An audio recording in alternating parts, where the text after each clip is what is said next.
নমস্কার। প্রত্যেক গাড়ির মালিকের কাছে গতকাল কিন্তু এরকম একটা এসএমএস এসেছে। 4 চাকা হোক বা বাইক, প্রত্যেক গাড়ির মালিককে কিন্তু এই কাজটা করতে হবে। তো এই জন্য আপনাকে কি করতে হবে, আপনি কিভাবে নিজের মোবাইল ফোন থেকে আপনার মোবাইল নাম্বার আপডেট করতে পারবেন, তো জানতে হলে অবশ্যই প্রথম থেকে শেষ পর্যন্ত ভিডিওটি দেখুন। তো এই জন্য আপনাকে প্রথমে যে এসএমএসটা করা হয়েছে তার একদম নিচে দেখুন লেখা আছে poribohon.gov.in, এই লিঙ্কে ক্লিক করবেন, অথবা আপনি গুগলে গিয়ে লিখবেন poribohon.gov.in। এটা লেখার পর লিঙ্কে ক্লিক করলে কিন্তু এরকম একটা নতুন পেজ ওপেন হয়ে যাবে।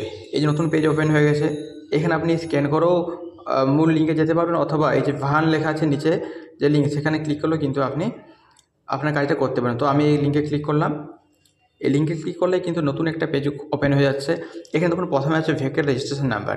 এখানে আপনার গাড়ির যে নাম্বার, সেই নাম্বারটা দিয়ে দেবেন, চেসিস নাম্বার দেবেন, পুরো চেসিস নাম্বারটা দিতে হবে, ইঞ্জিন নাম্বারটা দেবেন এখানে ইঞ্জিন নাম্বারের জায়গায়, তারপর রেজিস্ট্রেশন ডেট, অর্থাৎ আপনি গাড়ির কবে রেজিস্ট্রেশন করেছেন সেই ডেটটা এখানে দেবেন, এবং registration fitness valid up to date, অর্থাৎ কতদিন পর্যন্ত আপনার রেজিস্ট্রেশনের ভ্যালিডিটি আছে সেই ডেটটা এখানে দেবেন। তারপর এই যে ক্যাপচা আছে, ক্যাপচাটা ডান দিকে লিখে ভ্যালিডিটি অপশান ক্লিক করলেই কিন্তু একটা নতুন পেজ ওপেন হয়ে যাবে। সেখানে আপনি আপনার মোবাইল নাম্বারটা দেবেন। মোবাইল নাম্বারটা দেওয়ার পর ক্লিক করলেই কিন্তু একটা আপনার ফোনে ওটিপি চলে আসবে।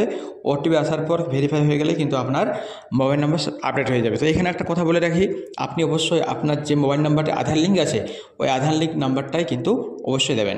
তো ধন্যবাদ। এভাবে আপনি কিন্তু আপনার মোবাইল নাম্বার আপডেট করতে পারবেন।